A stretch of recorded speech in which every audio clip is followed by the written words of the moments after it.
Kasus dugaan korupsi kuota haji tahun 2024 terus bergulir.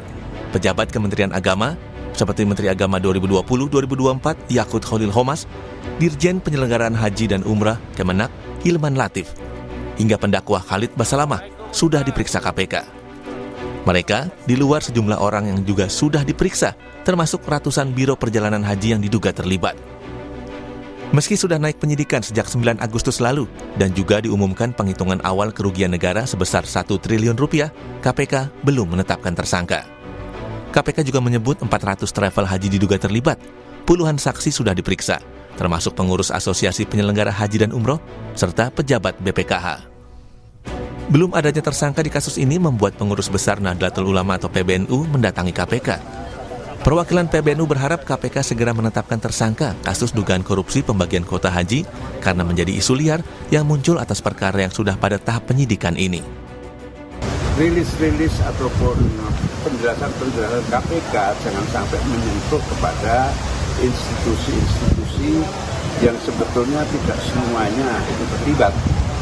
Hanya beberapa orang, tapi seluruh Indonesia akhirnya komplain ke saya, bagaimana ini peta dan anatominya itu harus jelas segera dinyatakan.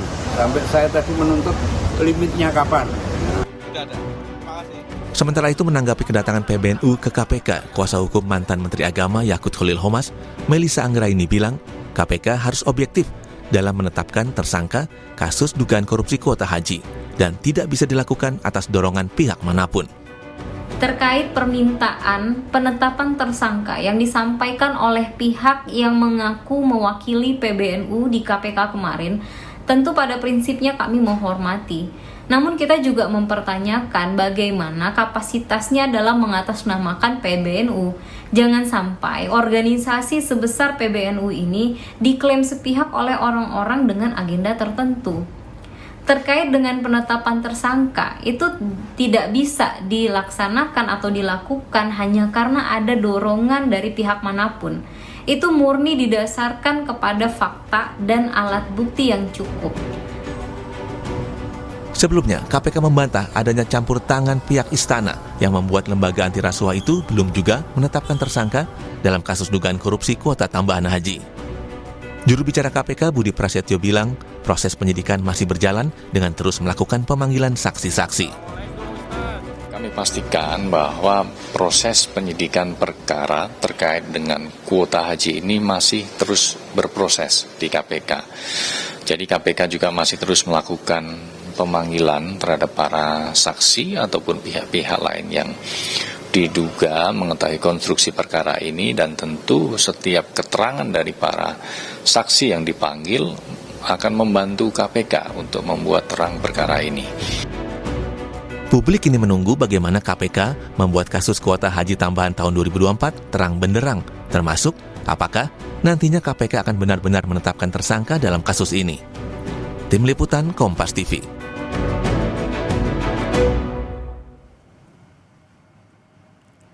Kasus dugaan korupsi kuota haji 2024 terus bergulir, saudara. Sudah naik penyidikan sejak awal Agustus lalu, hingga kini KPK belum menetapkan tersangka.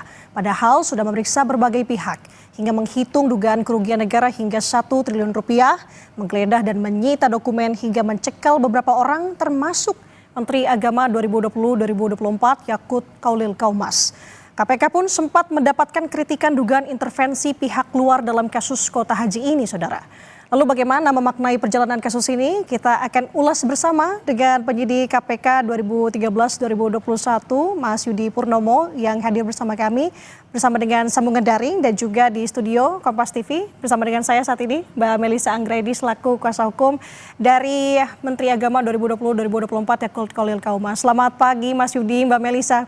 Selamat pagi. Pagi, Mbak Ananda, Mbak Melissa. Oke, kabar sehat ya? Alhamdulillah. Alhamdulillah. Saya mau ke Mbak Melissa terlebih dahulu. Mbak Melissa, soal kasus dugaan korupsi kuota haji ini kan sebenarnya sudah naik ke penyidikan sejak 9 Agustus lalu ya. Sudah ada sejumlah orang yang juga dimintai keterangan termasuk dengan pihak-pihak yang dicekal, termasuk dengan klien Mbak Melissa. Pak Yakut. Sejauh ini sebenarnya bagaimana Pak Yakut memaknai dan menilai penyidikan yang dilakukan oleh KPK sejauh ini? Ya. Sampai saat ini status dari Gus Yakut adalah saksi ya.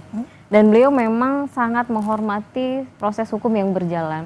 Sudah ada beberapa kali panggilan dari penyidik KPK yang sudah dipenuhi secara kooperatif gitu.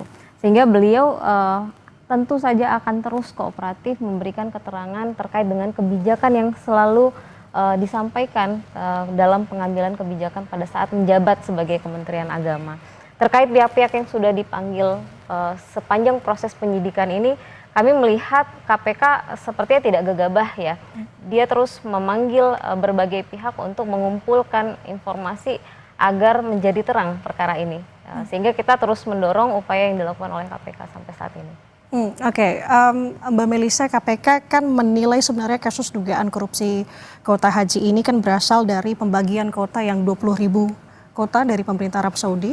Kemudian ini tidak selaras dengan peraturan yang saya sebutkan pasal 64 ayat 2 Undang-Undang Nomor 8 tahun 2019 tentang penyelenggaraan ibadah haji dan umroh untuk pembagian kota reguler dan juga kota khusus begitu. Kalau dari Mbak Melisa, dari pihak Pak Yakut bagaimana? Jadi perlu kita pahami dulu ya Mbak, bahwa di dalam Undang-Undang Nomor 8 tahun 2019 itu sebenarnya sudah diatur terkait ada kuota pokok dan ada kuota tambahan. Nah, di dalam kuota pokok itu diatur di dalam pasal 8 dan pasal 64 yang ada skema 8% untuk haji khusus. Mengapa? Karena di dalam kuota pokok ini sifatnya pasti. Setiap tahun kita selalu dapat 221.000 jamaah yang sudah ditentukan oleh Organisasi Kerjasama Islam atau OKI. Sifatnya pokok dan itulah yang disebut dengan kuota haji Indonesia. Nah, ketika ada kuota tambahan, maka ada pasal 9 yang memang tidak muncul sampai saat ini. Kenapa? Pasal 9 inilah satu-satunya diksi yang mengatur terkait kuota tambahan. Dalam hal terkait ada kuota tambahan, maka Menteri Agama dapat menetapkan kuota tersebut di dalam pasal 1 dan di dalam pasal 2-nya. Sehingga dia tentu tidak mengikuti kepada skema pasal 64, di mana sifat dari kuota tambahan ini adalah insidentil dan biasanya baru diperoleh dari Saudi menjelang keberangkatan, gitu. Dan sudah diberikan oleh Undang-Undang Nomor 8 tahun 2019 kewenangan atribusi kepada Menteri Agama untuk melihat dari pertimbangan teknis, dari situasi, wilayah, kapasitas, bagaimana menentukan dan skema mana yang terbaik. Nah, mungkin perlu diingat juga Mbak, pada saat kuota ini baru wacana diberikan oleh Saudi, di bulan Desember 2023 diundanglah oleh Saudi untuk dilakukan simulasi. Nah, di simulasi itu semua negara ya yang mendapatkan kuota untuk mengetahui bagaimana penempatan jamaah. Karena jelas wilayah Indonesia untuk haji reguler hanya mendapatkan 17 hektar setelah dipotong dengan lorong evakuasi dan lain sebagainya. Nah, sehingga di dalam simulasi itu ternyata Saudi baru menyampaikan terkait adanya kebijakan yang terbaru, yaitu kebijakan zonasi Mina. Di mana di dalam kebijakan itu disebutkan ada 5 zona yang berdampak langsung terhadap penempatan dan pembiayaan jamaah. Sehingga setelah dilakukan kajian dan pertimbangan teknis, jamaah reguler maksimal hanya bisa menggunakan kapasitas kuota tambahan dari yang 20.000 itu hanya 10.000. Lebih dari itu tidak ada lagi kapasitas tempatnya, karena kan memang Mina wilayahnya tidak pernah bertambah. Nah, sehingga setelah simulasi itu dilakukan, dituangkanlah di dalam MOU bersama dengan Saudi, di mana di dalam MOU itu dicantumkan terkait adanya skema 50-50, sehingga pertimbangan untuk memutuskan adanya kebijakan pembagian kuota 50-50 itu ada landasan hukumnya, ada pertimbangan teknis, dan itu tentu demi keselamatan jamaah. Tapi saya mau tanya dari sudut pandangnya Mas Yudi selaku mantan penyidik KPK, sudah naik ke penyidikan tapi belum ada satupun tersangka yang disebut. Menurut tanggapan Anda bagaimana Mas Yudi? Ya, tentu bagi saya ini suatu hal yang sangat memprihatinkan ya bagi kerja-kerja KPK yang selama ini kita tahu bahwa KPK semenjak dari adanya pengaduan masyarakat, kemudian sampai ke penyelidikan, itu kan benar-benar sudah firm ya siapa yang akan menjadi calon tersangka atau yang menjadi TO lah, yang kemudian nanti akan diperdalam di tingkat penyelidikan, sehingga ketika naik ke penyidikan ya itu sudah ada nama tersangkanya karena bukti permulaan sudah cukup untuk didapatkan. Namun kemudian oke lah ketika KPK mengambil menempuh jalur memutar ya dari penyelidikan naik ke penyidikan tanpa ada nama tersangka, saya pikir seharusnya sudah ada putusan siapa yang akan tetapkan tersangka dalam waktu 2 minggu apa 3 minggu ya setelah penyidikan naik, karena kan yang terjadi kan penyidikan itu sebenarnya redundant apa yang dilakukan pada saat penyelidikan ditambah dengan adanya proses-proses ataupun tindakan-tindakan kewenangan dari penyidik. Nah, saya melihat sudah banyak sekali ya barang bukti yang dimiliki oleh KPK. Nah, sekarang tinggal ya KPK menentukan siapa penyelenggara negara ya yang akan menjadi tersangka. Dan kalau kita melihat bahwa kalau sebelumnya ketika KPK menetapkan tersangka dalam penyidikan sudah nama tersangka, kemudian dilakukan pencekalan, ya pencekalan dilakukan terhadap 2 ya, tersangka dan saksi gitu ya. Nah sekarang ada saksi 3 ya yang dicekal gitu ya. Dan artinya karena belum ada nama tersangka, apakah kemudian ya dari ketiga orang ini, apakah tiga-tiganya nanti akan menjadi tersangka? Apa salah 2, apa salah 1? Atau kemudian di luar nama ini ya tentu KPK yang harus menentukan. Tapi bagi saya ini sudah sangat terlalu lama ya bagi KPK untuk menentukan siapa tersangkanya. Masalah apakah kemudian nanti akan ada SP3? Saya pikir syarat SP3 itu sudah tidak bisa terpenuhi karena pertama waktunya kan masih panjang 2 tahun, dan kemudian tadi saya katakan barang buktinya kan sangat melimpah ya yang dimiliki KPK, mulai dari adanya yang mengembalikan uang, adanya rumah ya kan, kemudian juga saksi-saksi sudah diperiksa. Jadi bagi saya apakah ada sesuatu atau momentum yang ditunggu oleh KPK untuk menetapkan tersangka? Tapi bagi saya menetapkan tersangka itu bukan sekedar momentum ya, tetapi alat bukti yang cukup seperti itu, Mbak. Jadi sekali lagi ya tentu sangat mengecewakan ketika KPK hampir 2 bulan ini belum dapat menentukan siapa yang menjadi tersangkanya. Padahal sebenarnya dari penyelidikan sebenarnya teman-teman penyelidik pasti sudah tahu ya kemana arah ini, apalagi teman-teman penyidik ya tentu kan timnya berbeda ya, tetapi mereka sudah mengikuti dari proses penyelidikan seperti itu, Mbak Nanda. Oke, Mas Sudi mengaku kecewa karena sudah 2 bulan masih belum ada nama yang ditetapkan sebagai tersangka. Tapi kayak saya kembali lagi ke Mbak Melisa di sini, Mbak, ada unsur elemen masyarakat begitu ya yang mendorong KPK untuk sesegera mungkin bisa mengungkapkan siapa tersangkanya terkait dengan kasus ini. Tapi kalau dari sudut pandang Mbak Melisa mewakili Pak Yakut seperti apa? Ya tentu setiap pandangan dari elemen masyarakat kita hargai sebagai hak warga negara ya. Tapi bahwa penetapan tersangka tentu basisnya adalah fakta dan alat bukti yang cukup. Sejauh ini kita melihat KPK tidak mau gegabah untuk menentukan karena pertanggungjawabannya jelas ini. Penegakan hukum kan juga harus diimbangi dengan berkeadilan.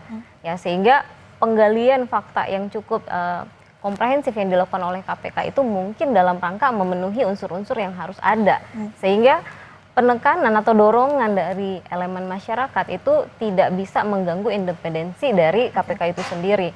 Jadi menurut kami KPK hari ini berupaya untuk tetap objektif, untuk tetap memastikan fakta-fakta terpenuhi, relevan dari semua yang terungkap, meskipun yang tadi Mas Yudi sampaikan sudah ada pengembalian dari pihak-pihak tertentu, sudah ada yang disita, sudah terlihat sepertinya wilayahnya ada di apakah di pungli atau suap atau gratifikasi. Kita pada dasarnya mendukung upaya-upaya KPK mengungkap itu semua. Tapi balik lagi, tentu perlu dipisahkan antara kebijakan dari pengambil keputusan yaitu pejabat negaranya dengan tindakan kriminal oknum tertentu. Karena yang bergulir di masyarakat bahwa kebijakan itu diambil melanggar hukum. Nah makanya kita sampaikan bahwa itu tidak betul. Ada pasal 9 yang mengatur terkait kuota tambahan itu merupakan diskresi atau merupakan kewenangan atribusi yang sudah diberikan oleh undang-undang kepada Menteri Agama. Karena pertanggungjawaban yang paling utama dari Menteri Agama adalah keselamatan jamaah. Dan pelaksanaan haji 2024 itu tidak bisa kayak kita pakai kacamata kuda, Mbak. Kita harus melihat 2023 ada insiden seperti apa, di 2022 seperti apa. Sehingga pertimbangan kapasitas overcrowded itu luar biasa, harus dipertimbangkan. Karena faktanya 2025 kan tidak ada kuota tambahan, itu pun insidennya luar biasa.